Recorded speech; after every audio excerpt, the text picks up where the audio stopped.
మన నగరాలు పట్టణాలు ప్రగతి బాట పట్టాలంటే బీజేపీని గెలిపించండి. కేంద్ర ప్రభుత్వ సహకారంతో మున్సిపాలిటీలు, కార్పొరేషన్ల సమగ్రాభివృద్ధి. ఇది తెలంగాణ ప్రజలకు మోదీ గ్యారంటీ. కమలం గుర్తుకే మన vote. Save Telangana. Vote for BJP. Welcome back to our channel. So 2 రాష్ట్రాల్లో రాజకీయ కక్షలు, ఒకవైపు సిట్ విచారణలు, ఇంకోవైపు జైళ్లు, ఇంకోవైపు విచారణలు, ఒకరిపై ఒకరి దాడి. 2 రాష్ట్రాల్లో రాజకీయ పరిస్థితులు ఎలా ఉండబోతున్నాయి? ఇవి ఇక్కడితో ఆగబోతాయా, లేదంటే ఇంకెక్కడి వరకు దారి తీసే పరిస్థితులు ఉన్నాయి? ఇట్లాంటి విషయాలన్నీ కూడా తెలుసుకుందాం. అయితే భవిష్యత్తులో ఏం జరగబోతుంది అని ప్రతిసారి ముందే చెప్పడం వారి ప్రత్యేకత. సో ఎవరో గారు, డాక్టర్ రాఘవ సతీష్ శర్మ గారు మన స్టూడియోలో ఉన్నారు. ఒకసారి మాట్లాడారు. గురుగారు నమస్కారం. శుభాశీసులమ్మ. సీతమ్మ కొడుకుగా, నారసింహుడి బిడ్డగా, ఇది బాగుంది. డాక్టర్లు, బ్రహ్మశ్రీలు మనకెందుకమ్మా? చెప్పున అడుగునా. అసలు ఏం జరుగుతుంది అసలు రాష్ట్రాల్లో? 2 రాష్ట్రాల్లో కూడా ఒక రాజకీయ అనిశ్చితి, ప్రజా సమస్యలు, లేదంటే ప్రజలకు కావాల్సిన పరిస్థితులు అవన్నీ మర్చిపోయాయా ప్రభుత్వాలు? గాలికి వదిలేసాయి. ఇంతకుముందు మన భాషణ చర్చలో కూడా నేను డిసెంబర్లో కూడా చెప్పాను. ఇవాళ జరుగుతున్న పరిస్థితి నేను డిసెంబర్లోనే మీతో పాటు మరికొన్ని మాధ్యమాల్లో కూడా నేను చెప్పాను. అందరూ కూడా అదే అడుగుతున్నారు. తర్వాత ఏం జరగబోతోంది అని కూడా అడిగిన వాళ్ళు ఉన్నారు. కాకపోతే ఇవాళ 4 రోజుల తర్వాత రావడం జరిగింది. మీ ఆహ్వానం తీసుకొని మీ దగ్గరికి రావడం జరిగింది. ఇప్పుడు నువ్వు అడిగిన ప్రశ్న, 2 రాష్ట్రాల్లో సంబంధించి ప్రజలు విపరీతమైన ఇబ్బందులు పడతారు. వీళ్ళ కొట్లాటలు కాదు కానీ ప్రజలు మాత్రం ఇబ్బందులు పడతారు. ఇది ఖచ్చితంగా జరుగుతుంది. ఈ రాజకీయ కక్షలు ఇక్కడితో ఆగవు. ఇంకా రాజకీయ హత్యలకి దారి తీసినా ఆశ్చర్యపోవక్కర్లేదు. యాక్చువల్గా మొన్న అంటే డిసెంబర్లో అనుకుంటా మన విధానంలో చెప్పినప్పుడు రాజకీయ పార్టీలకు సంబంధించిన నాయకులకి తీవ్రమైన కష్టాలు, తీవ్రమైన ఇబ్బందులు వస్తాయి అని చెప్పాను. అన్నట్టుగానే జరుగుతోంది అది. ఆంధ్ర, తెలంగాణ ఈ 2 చోట్ల ప్రస్తుతం కక్షపూరితమైన విధానాలే తప్ప రాష్ట్ర ప్రభుత్వ పరిపాలన 30% జరుగుతుంది.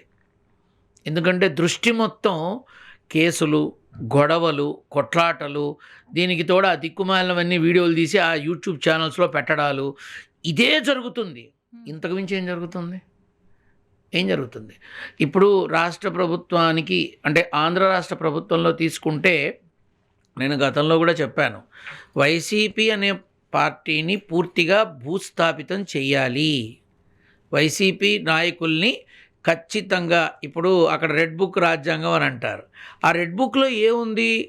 ఖచ్చితంగా 5 ఏళ్ల పాటు తెలుగుదేశం పార్టీ వారు, జనసేన పార్టీ వారు, బీజేపీ పార్టీ వారు వీళ్ళు కూటమిగా ఎప్పుడు ఏర్పడ్డారు? గెలవడానికి ఎన్నికల ముందు ఏర్పడ్డారు. అంతకుముందు అందరూ ఒకళ్ళనొకళ్ళు తిట్టుకున్న వాళ్ళేగా, నానా బీభత్సమైన మాటలతో అనుకున్న వాళ్ళేగా. కానీ ఏంటంటే కన్ఫామ్గా విడిగా పోటీ చేస్తే ఖచ్చితంగా ఫలితం వేరేలా ఉంటుంది అని ఆలోచించి అందరూ కలవడానికి దారి తీశాయి పరిస్థితులు. సో ఇప్పుడు ఏమవుతోంది? ఆ 5 సంవత్సరాల సమయంలో పాదయాత్రలు చేసిన వాళ్ళు కానీ, తర్వాత ఇంకొకటి కానీ, ప్రతి ఒక్కటి వాళ్ళకి అడ్డు చెప్పిన వాళ్ళు, వాళ్ళని ఇబ్బంది పెట్టిన వాళ్ళు, వాళ్ళని క్షోభ పెట్టిన వాళ్ళు ఎవరైతే ఉంటారో వాళ్ళందరి చిట్టా అందులో ఉంటుంది. ఆ చిట్టాలో ఒక్కొక్కళ్ళగా ఒక్కొక్క విధంగా, ఒక్కొక్క రకంగా, సమయానుకూలంగా ఈ 5 ఏళ్లలో దానికి తగిన విధంగా మూల్యం ఖచ్చితంగా వాళ్ళకి తిరిగి ఇవ్వాలి అనే విధానంలో నడుస్తున్నట్టుగా ఆంధ్రప్రదేశ్లో ప్రత్యక్షంగా కళ్ళకు కట్టినట్టు కనబడుతోంది. ఇందులో నేను చెప్పింది ఏముందమ్మా?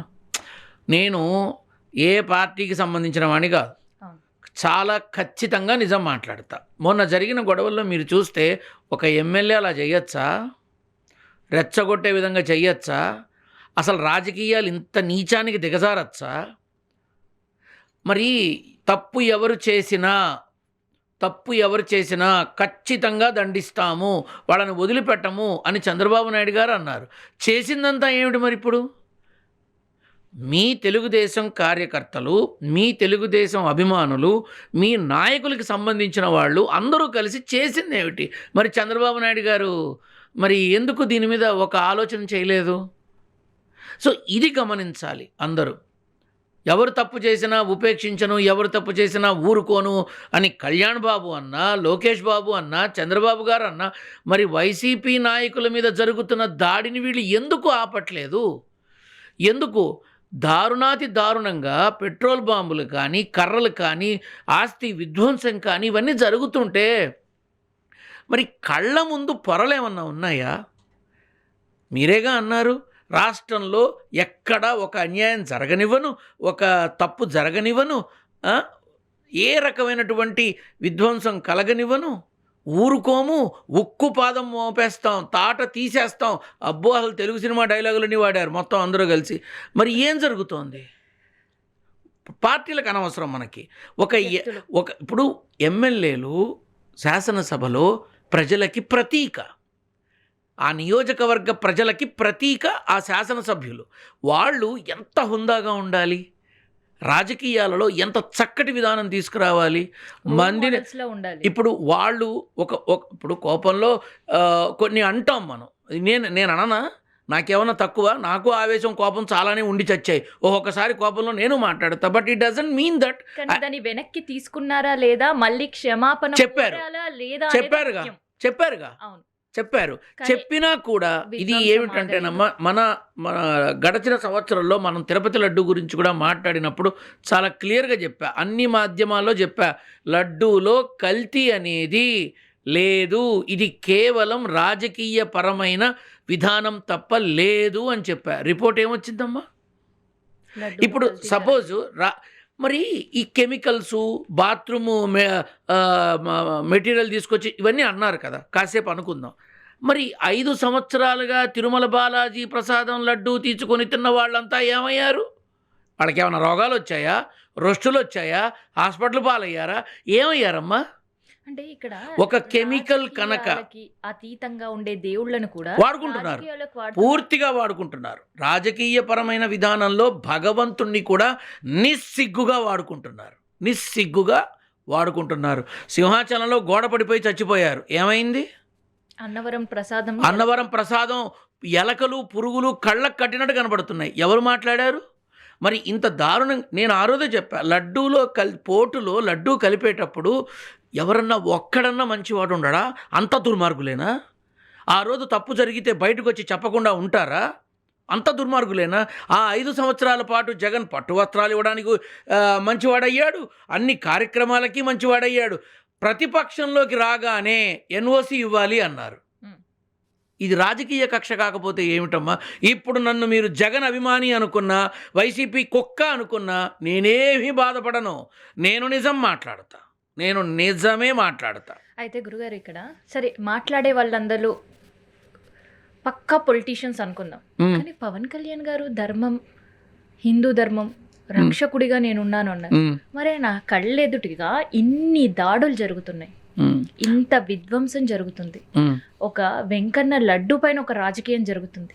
ఒక వెంకన్న లడ్డు పైన ఏంటమ్మా, చాలా వాటి మీద జరుగుతున్నాయి. వైజాగ్లో భయంకరమైన కొన్ని వేల కిలోల గోమాంసం దొరికితే ఎవరన్నా మాట్లాడారా? సనాతన ధర్మ సైనికులు మాట్లాడారా? నా మీద విరుచుకుపడ్డారుగా, వీడు సెక్యులర్ కొడుకు, అదో సంథింగ్ చాలా మాటలు మాట్లాడారు కదా నన్ను. మరి వీళ్ళంతా ఏమైపోయారు? అక్కడ గోమాంసం దొరికితే ఎందుకు మాట్లాడాలా? కళ్యాణ్ బాబు అంటే నాకు వ్యక్తిగతంగా చాలా ఇష్టం. కమిట్మెంట్ ఉన్న మనిషి, సినిమాల పట్ల ఎంత అందంగా ఉంటాడో. ఇప్పుడు చూసారా అసలు మీరు ఎలా ఉన్నారు? ఈ రాజకీయాల పరంగా అసలు ఆ మనిషి రూపం ఎలా మారిపోయిందో చూసారా? సో ఈ సనాతన ధర్మంలో చాలామంది కళ్యాణ్ బాబు యొక్క మాటలు, ఎన్నికలకు ముందు ఉన్న మాటలు, ఎన్నికల తర్వాత వస్తున్న మాటల్ని జాయింట్ చేసి ఆ మీమ్స్ అనో, రీల్స్ అనో ఇవన్నీ బయట పెడుతున్నారు. ఎవరు అల్లరవుతున్నారు? ఒకప్పుడు అలా మాట్లాడతారు, ఒకప్పుడు ఇలా మాట్లాడతారు, ఒక స్టాండ్ అక్కడ లేదు అని అందరూ దుయ్యబడుతుంటే ఆ మనిషిని ఇష్టపడేవాడిగా బాధపడుతున్నా. అంతకన్నా ఏం చేయగలను? భగవంతుని వాడుకుంటున్నారు, ధర్మాన్ని వాడుకుంటున్నారు, దైవాన్ని వాడుకుంటున్నారు తుచ్చమైన రాజకీయాల కోసం. చాలా చక్కటి రాజకీయాలు ఉండేవి 40 ఏళ్ళు క్రితం, చాలా చక్కగా ఉండేది. ఇప్పుడేముంది? ఎక్కడుందమ్మా రాజకీయం? సరైన రాజకీయం పరిపాలన ఉందా? అసలు ఉందా? లేదంటే ప్రతీకార చర్యలు ఉన్నాయా? ఖచ్చితంగా చెప్తున్నా, ఇవి ప్రతీకార చర్యల పరిపాలన అన్న తప్పులేదు. ఎందుకని? చంద్రబాబు నాయుడు గారు ఏమో నేను శిక్షిస్తా తప్పు చేసిన వాడిని అంటారు. మా హోమ్ మినిస్టర్ అనితమ్మ ఏమో ఎవరిని వదిలిపెట్టము అంటారు. ఇక్కడ చూస్తే ఎమ్మెల్యేలే వెళ్ళి గొడవలకి రెచ్చగొడుతున్నారు. ఎమ్మెల్యేలే వెళ్ళి గొడవలకి రెచ్చగొట్టి సర్వనాశనానికి ఒక అంకురార్పణ చేస్తున్నారు. ఎవరిని తప్పు పట్టాలి మనం? ఏ పార్టీని తప్పు పట్టాలి? ఇది ఇప్పుడు ఒక్క మాట, మాజీ ముఖ్యమంత్రి వెళుతున్నప్పుడు బందోబస్తు ఉండాలిగా. ఏది మిగతా ఇప్పుడు చంద్రబాబు నాయుడు గారు ఇదివరకు మాజీ ముఖ్యమంత్రిగా ఉన్నప్పుడు Z+ కేటగిరీ సెక్యూరిటీ ఇచ్చారు. Even if is not CM also ఇచ్చారు. మరి ఈయన సీఎం, ఎక్స్ సీఎంఏ కదా. ఏది ఆయన వ్యక్తిగతమైన భద్రత ఎక్కువ ఉంది తప్ప గవర్నమెంట్ వాళ్ళు ఇచ్చింది ఏముంది? కొన్ని లక్షల మంది ఆయన వెనకాల తిరుగుతున్నారు ఈ యాత్రలో. ఏదైనా జరిగితే ఎవరమ్మా బాధ్యులు? పీడా పోయింది అనుకుంటారు కొంతమంది, మా కసి చల్లారింది అనుకుంటారు కొంతమంది. కానీ ఏం భయం లేదు, జగన్ చక్కగా ఉంటాడు. సో జగన్ మళ్ళీ పాదయాత్ర మొదలవుతుందమ్మా, ఖచ్చితంగా మొదలవుతుంది. ఆయన రాజకీయ భవిష్యత్తుకి ఇది అడుగులు వేస్తున్నట్టేనా? రాజకీయ భవిష్యత్తుకి అడుగులు అనేది పక్కన పెడితే, తనని నమ్మిన ప్రజల కోసం తను మళ్ళీ మరోసారి యుద్ధాన్ని మొదలు పెడుతున్నారు అంతే. ఇప్పుడు ఒక మాట, ఈ కూటమి ప్రభుత్వం అంతా కలిస్తే వచ్చిన ఓటింగ్ ఎంత? ఒక్క జగన్కి మాత్రమే వచ్చిన ఓటింగ్ ఎంత? అది బేరీజు వేసుకోవాలి. వచ్చే ఎన్నికల వరకు కూటమి కలిసే ఉంటే మంచిదే, సంతోషమే. కానీ ఇప్పుడు అసలు జనసేనలోనే ఒక్కొక్కళ్ళ విధానాలు బయటకు వస్తుంటే తలలు పట్టుకుంటున్నారు తెలుగుదేశం నాయకులు. ఏమిట్రా మనకి కర్మ అని. మనం 5 సార్లు 4 సార్లు కనీసం 3 సార్లు ఎమ్మెల్యేలమయ్యాం. మనకి ఏ రకమైన గౌరవం లేదు, ఏ రకమైన పదవి లేదు, ఏ రకమైన మర్యాద లేదు. ఏమిట్రా మనకి కర్మ అని ఏడుస్తున్న తెలుగుదేశం నాయకులు చాలామంది ఉన్నారు. నేను ఆనాడే చెప్పా, మే 17వ తారీఖు, 27వ తారీఖు, జూన్ 2వ తారీఖు బిఫోర్ ఎలక్షన్ రిజల్ట్ గెలిచేది తెలుగుదేశం అయినా వీచేది పవన ప్రభంజనాలే అని చెప్పా. జరుగుతోంది ఏంటి? అదే త్వరలో లోకేష్ బాబుని సీఎం స్థానంలో కూర్చోబెట్టి, ఇక చంద్రబాబు నాయుడు గారు ఢిల్లీ రాజకీయాలకు వెళతాను, కాస్త మా అబ్బాయికి సపోర్ట్ చేయను ఆయన అని కళ్యాణ్ బాబుకి చెప్పినా నేనేం ఆశ్చర్యపోను, ఎవరూ ఆశ్చర్యపడక్కర్లా. రేపు కళ్యాణ్ బాబే మన లోకేష్ని మనం ముఖ్యమంత్రిని చేసుకుందాం అని చెప్పినా నేను ఆశ్చర్యపోను. ఇది జరిగే అవకాశం చాలా ఉంది, ఖచ్చితంగా చెప్తున్నా. సో ఇప్పుడు జరుగుతున్న రాజకీయాలన్నీ కూడా గతంలో చేసిన వాటికి కక్షపూరితమైన విధానంలో రెడ్ బుక్ రాజ్యాంగ పరిపాలన అంటారు కదా. ఆ రెడ్ బుక్లు ఏమి ఉండి చావదమ్మా. లాస్ట్ టైం వీళ్ళంతా ఎవరి వల్ల ఇబ్బంది పడ్డారో అదే లిస్ట్ ఉంటుంది, ఇంకేముంటుంది? అది ఏమన్నా శాసనాలా? ఇప్పుడు నేనున్నాను, నన్ను ఈ ఛానల్ వాళ్ళు ఈ టైంకి రమ్మన్నారు, ఈ ఛానల్ వాళ్ళు ఇక్కడ రమ్మన్నారు అని రాసుకుంటా. అలాగే మా ఆవిడ ఏమైనా సరుకులు చెప్పింది అనుకో, అన్ని కాగితం మీద రాసుకుంటా మర్చిపోకుండా ఉండడానికి. ఈ స్థాయిలో ఉన్నా కూడా ప్రతిదీ ఆన్ పేపర్ పెట్టుకుంటా. అట్లాగే అంత దారుణమైన బాధలు పడ్డప్పుడు వాళ్ళు ఊరుకుంటారా? రాసుకుంటారుగా. అదే ఉంది అందులో, ఇంకేముంటుంది? కాకపోతే నా ఇదేంటంటే, తప్పు చేస్తే మీరు శిక్షించండి, నో డౌట్. కానీ కక్షలు, ప్రభుత్వ పరిపాలన ఎంత దారుణంగా మారిపోతుంది. పెన్షన్లు అందరికీ వస్తున్నాయా? దారుణం కదమ్మా. 40-50 ఇళ్ళని కూల్చేయడం భవానీపురంలో, విజయవాడలో ఎంత దారుణం అమ్మా. ఎంతమంది రోడ్డున పడ్డారు. చాలామందికి పెన్షన్స్ రావట్లా, పెన్షన్ వస్తుందని చెప్పుకుంటున్నారు. వరకు కలిసి ఉండే పరిస్థితులు ఉంటాయా? లేదమ్మా. చాలామంది కూటమిగా కలుస్తారు, మళ్ళీ పదవుల దగ్గర, శాసనసభ టికెట్ల దగ్గర, ఎమ్మెల్యే టికెట్ల దగ్గర మళ్ళీ మొండి చేయి చూపించారని చెప్పి పక్కకు వస్తారు. అంతే రాజకీయం అమ్మా ఇది. ఇప్పుడు మేము ఒక దాన్ని ఏమంటారు, వచ్చిన కొత్తల్లో శాసనసభలో మేము కలిసి ఓ 15-20 ఏళ్ళు పరిపాలించాలని నిర్ణయించుకున్నామని చెప్పి మన కళ్యాణ్ బాబు అన్నారు. ఇప్పుడు జనసేనలో అసలు ఎక్కడన్నా ఆ ఊపు కనిపిస్తోందా? లేదా? ఎక్కడుందమ్మా? ఇంత దారుణమైన స్థితిలో గతలో ఎవరన్నా మాట్లాడుతున్నారా? జనసేన నాయకుల్ని కొట్టినా, జనసేన నాయకుల్ని కించపరిచినా, వాళ్ళని అవమానపరిచినా ఎవరన్నా పట్టించుకుంటున్నారా అసలు? గతంలో నేను చెప్పా, వైసీపీ ప్రభుత్వంలోకి వచ్చినప్పుడు చాలామంది ఇంకేముంది 20 ఏళ్ళు మేమే 25 ఏళ్ళు నేనంటే మీ మోహం ఈ 5 ఏళ్ళు ఏడవండి తర్వాత చూద్దామని అన్నా. నేనే అన్నా, కలలు కనకండి, వచ్చే 20 ఏళ్ళు కూటమి ప్రభుత్వమే పరిపాలిస్తుంది అని అవకాశమే లేదమ్మా. ఈ 5 ఏళ్ళు పూర్తి చేయని తర్వాత మాట్లాడదాం. రిజల్ట్ అంటావా, ఎన్నికల నోటిఫికేషన్ వచ్చిన 24 గంటల ముందు నేను గుర్తుంటే రా, తప్పకుండా తెలియపరుస్తా. లేదమ్మా, జనసేన బలం ఏదైతే కూటమిలో ఉందో అది పూర్తిగా మరుగున పడుతోంది, ఖచ్చితంగా చెప్తున్నా. సో అసలు ఉండాల్సింది ఏమిటి, ఉంటున్నది ఏమిటి? చాలామంది అనుకున్నారు డిప్యూటీ సీఎం కానీ హోమ్ మినిస్టర్ కానీ అయ్యన్న పాత్రుడు అవుతారు. ఎందుకు స్పీకర్ అయ్యారు? 7 సార్లు ఎమ్మెల్యే మంత్రిగా చేసిన అనుభవం, ఎంతటి భీష్మ పితామహుడు లాంటి వాడు అశోక్ గజపతిరాజు గారితో కలిపి ఎందుకు స్పీకర్ని చేశారు? అక్కడ బీజేపీలో వెంకయ్యనాయుడు గారు ఆల్మోస్ట్ ప్రధానమంత్రి అవ్వాల్సింది, ఎందుకు అక్కడ స్పీకర్ అయ్యారు? ఎవరు నోరెత్తి మాట్లాడతారో వాళ్ళని కామ్గా కూర్చోబెడతారు, మళ్ళీ గొంతులో పచ్చి వెలక్కాయ అవుతుందని. ఇది వాస్తవం. ఎవరు ఒప్పుకున్నా ఒప్పుకోకపోయినా ఇది వాస్తవం. సో ఆంధ్ర రాష్ట్ర రాజకీయాలు ప్రస్తుతం ఖచ్చితంగా పరిపాలన కొంతే జరిగితే విధ్వంసకర చర్యలు మరింత జరుగుతాయి. దీనివల్ల రాష్ట్రానికి జరిగే నష్టం చాలా ఎక్కువ కదా. ప్రజలకి జరిగే నష్టం మామూలుగా లేదమ్మా, మామూలుగా లేదు, మామూలుగా ఉండదు. ఇంకా ఇప్పుడు ప్రజలు ఏదైతే ఒక సెట్ ఆఫ్ పీపుల్ మాత్రమే లబ్ధి పొందుతున్నారు. వాళ్ళ వర్గాలకు చెందిన వాళ్ళు కావచ్చు, వాళ్ళ నియోజకవర్గాలకు చెందిన వాళ్ళు కావచ్చు, ఇంకోళ్ళు కావచ్చు. ఫీజు రియంబర్స్మెంట్ లేదు, చాలా విషయాల్లో చాలా చోట్ల పిల్లలకు ఫీజులకు సంబంధించిన విధానము లేదు. ఈ తెచ్చిన పథకాలు పూర్తిగా అన్నీ ఏవైతే హామీలు ఇచ్చారో ఆ హామీలు అన్నీ చేయాలంటే మా దగ్గర డబ్బులు ఉండాలి, మా దగ్గర లేవు, గత ప్రభుత్వం ఖజానా మొత్తం ఖాళీ చేసింది అన్నారు. రీసెంట్గా ఒక సదస్సు పెట్టి అన్ని కంపెనీలు ఆహ్వానించారు, ఎంఓఏలు చేశారు. What is next? Nothing is there. కొన్ని లక్షల కోట్ల అప్పు ఆంధ్ర రాష్ట్ర ప్రజానీకానికి మిగిలింది. మేమే కట్టాలి కదమ్మా, మనమే కట్టాలిగా. మనకు వచ్చే దాంట్లో కట్ చేసుకుంటారు, మనమే పేయర్స్. ఆ అప్పులన్నీ కడుతాం. రాష్ట్ర ప్రభుత్వాలు చేసే అప్పులకి అసలు వాళ్ళు ఇస్తే వడ్డీలు ప్రజలు ఇస్తారు. అందుకే మన నడ్డి విరిగిపోతుంది. తెలంగాణ రాష్ట్ర పరిస్థితి ఏంటి? ఇది ఇంకో రచ్చ. నన్ను జైల్లో పెట్టారు కాబట్టి నేను జైల్లో పెడతా, అంతే. ఇంకేముందమ్మా?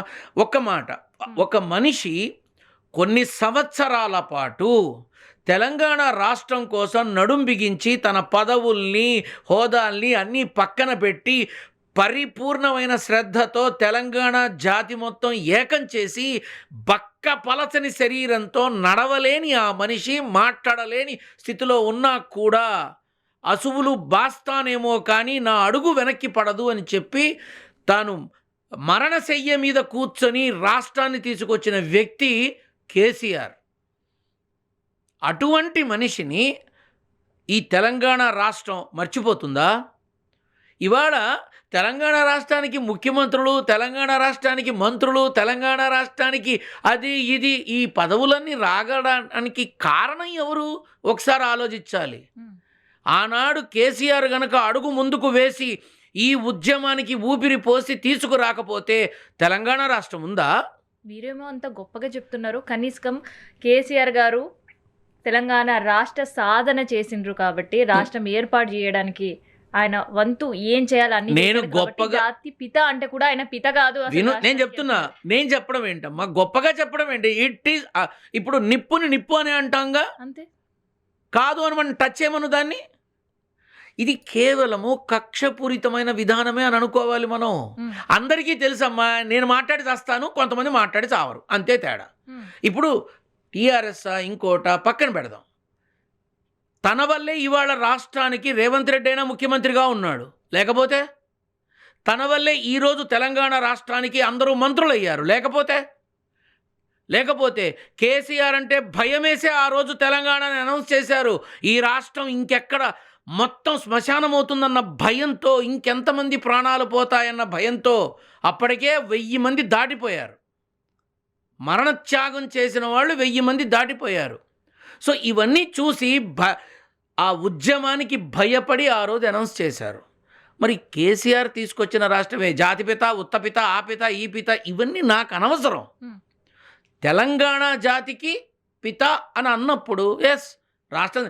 ఇప్పుడు మహాత్మా గాంధీ మన దేశానికి స్వాతంత్రం తీసుకొచ్చాడు కాబట్టి ఆయనను కూడా అలానే అంటాం.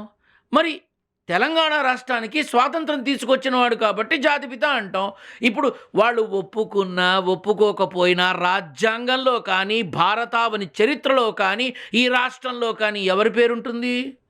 కేసీఆర్. నీకు కడుపు మంటతో నువ్వు అన్నా అనకపోయినా పేరు అదే ఉంటుంది, ఇంకోటి ఉండదు. నేను ఇంకొకటి అడుగుతా, టీఆర్ఎస్ అనే పార్టీ సరైంది కాకపోతే మళ్ళీ నెక్స్ట్ టైం ఛాన్స్ ఎందుకు ఇచ్చారు? 10 ఏళ్ళు పరిపాలించిన మనిషి కేసీఆర్ ముఖ్యమంత్రిగా 10 ఏళ్ళు ఒకటి రాష్ట్రాన్ని తీసుకురావడమే కాకుండా 10 ఏళ్ళు పరిపాలించి ఎన్నో అమలు తీసుకొని వచ్చారు, ఎన్నో చేశారు. I'm out of the box. నాది మంగళగిరి, నా పార్టీ మంగళగిరి, నా నాయకుడు లక్ష్మీ నారసింహుడు, ఇంతే నాకు తెలుసు. భవిష్యత్తులో ప్రజాసేవలోకి వస్తానో ఏదో నాకు తెలియదు. నా నాన్న అనుమతిస్తే తప్ప నేను ఆ పని చెయ్యను.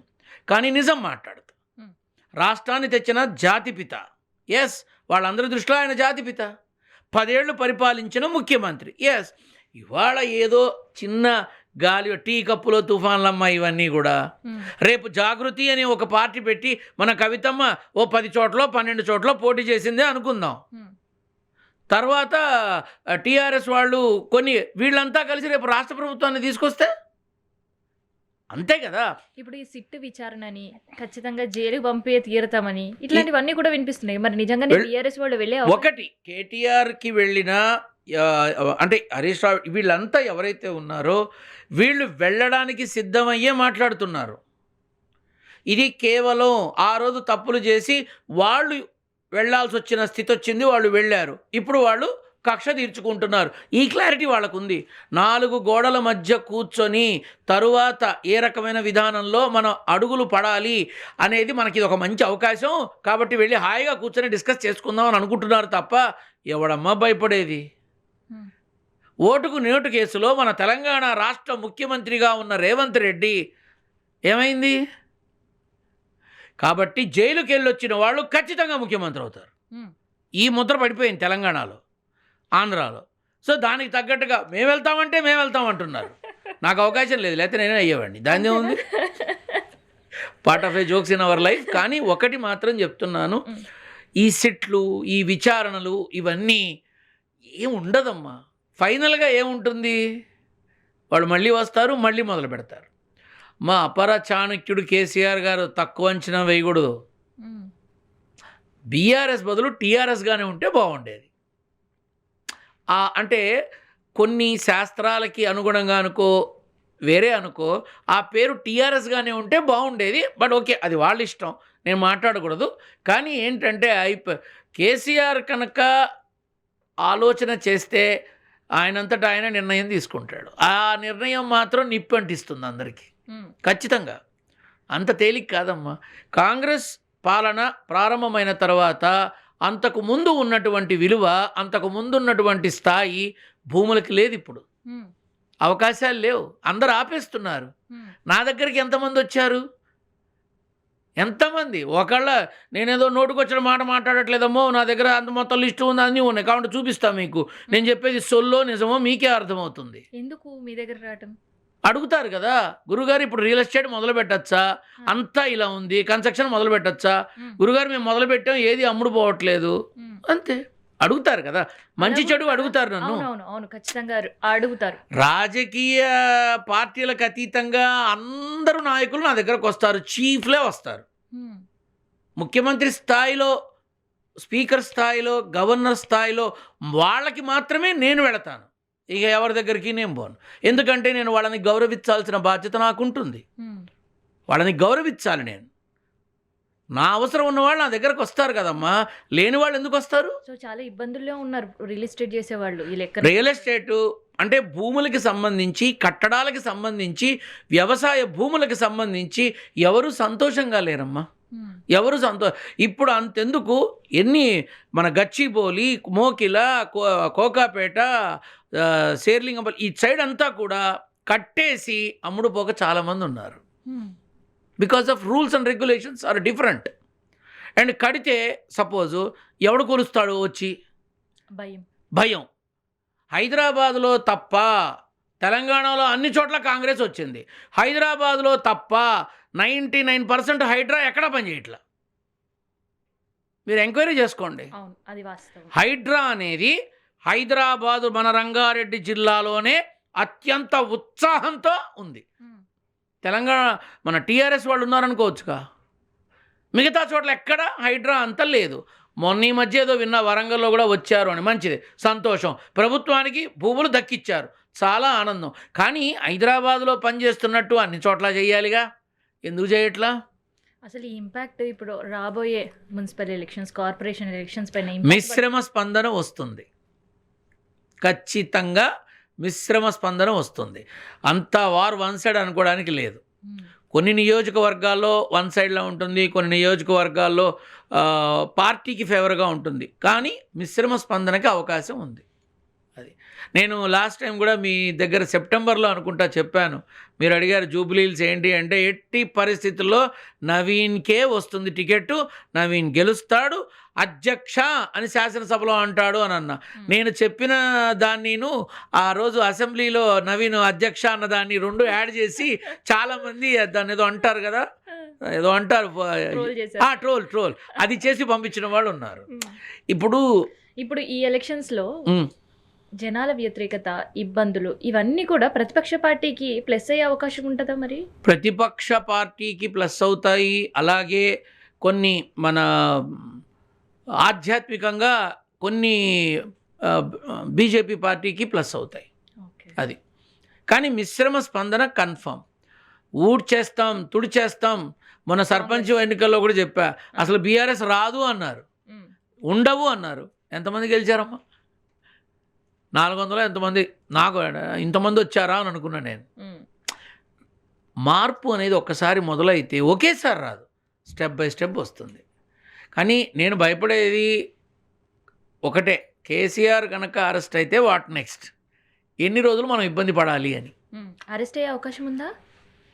తర్వాత వచ్చే పరిణామాలకు సిద్ధంగా ఉండాల్సి వస్తుంది, అంతే. ఇంతకు మంచి మనం మాట్లాడకూడదు. అది సో ఇక్కడ కూడా జరుగుతున్నది అదేనమ్మా, వేరే ఏం లేదు. ఫ్రీ బస్సులు పెట్టి జుట్లు పీక్కొని కొట్టుకునేలాగా చేశారు. అంతకుముందు ప్రయాణాలు చేయలేదా? మగాడు సంపాదించలేదా? సంపాదించిన డబ్బులతో తన కుటుంబాన్ని, తన పిల్లల్ని చూసుకోలేదా? ఎవడికి కావాలమ్మా అక్కడైనా ఇక్కడైనా ఫ్రీ బస్సులు? దేనికమ్మా ఫ్రీ బస్సులు? మీ ఆ రాష్ట్ర ప్రభుత్వాన్నైనా ఈ రాష్ట్ర ప్రభుత్వాన్నైనా చక్కగా, నాకు అవకాశం లేదు లేకపోతే నేరుగా అడిగేవాడిని. మగాళ్ళు చేతకాని వాళ్ళు కాదు, పైగా ఈ రోజుల్లో ఆడవాళ్ళు కూడా చేతకాని వాళ్ళు. మగాడి కన్నా ఓ మెట్టు ఎక్కువే ఉన్నారు, కష్టపడుతున్నారు, సంపాదిస్తున్నారు, భర్తకి అన్ని విధాలా సపోర్ట్గా నిలబడ్డారు. భర్త చేసిన అప్పులు భార్యలు కడుతున్న వాళ్ళు ఉన్నారు. ఇంత చక్కగా ఉంటే మీ అమ్మ గడుపు బంగారంగాని ఎందుకురా ఈ ఫ్రీ బస్సులని పెట్టి కొట్టుకు చచ్చేలా చేస్తారు మీరు? కుదిరితే చదువుకోలేని వాళ్ళకి విద్యని ఫ్రీగా ఇవ్వండి, చూపించుకోలేని వాళ్ళకి వైద్యాన్ని ఫ్రీగా ఇవ్వండి. ఈ రెండు చాలు. సో ఈ రెండు రాష్ట్ర ప్రభుత్వాల్లో అసలు అది ఎట్లాస్ట్ వాళ్ళు ప్రభుత్వం మళ్ళీ ఎన్నికలకు పోయే వరకైనా మీరు వాళ్ళకే నమ్మకం లేదు, ఇవి రెండు వాళ్ళకే నమ్మకం లేదు, అమలయ్యే అవకాశం ఉంది వాళ్ళకే.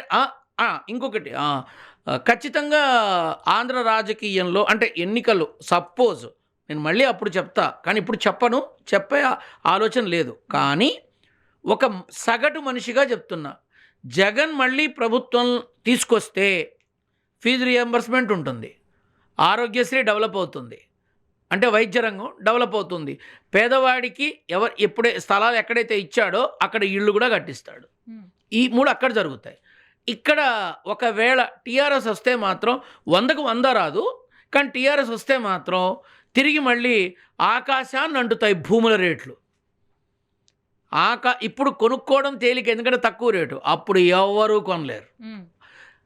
10 లక్షలు ఉన్నది కూడా 5 కోట్లు అవుతుంది. అంత మార్పు వచ్చేస్తుంది.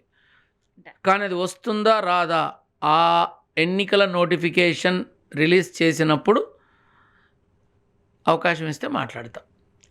ధన్యవాదాలు. శుభాశిస్. సో ఇది రెండు రాష్ట్రాల రాజకీయ పరిస్థితులు, భవిష్యత్తుకు సంబంధించిన ఇన్ఫర్మేషన్ చూద్దాం. మరి గురువుగారు చెప్పినట్టు జరిగే అవకాశం ఉందా, లేదంటే ఎలాంటి పరిణామాలు రెండు తెలుగు రాష్ట్రాల్లో చూడాల్సి వస్తుంది అనేది.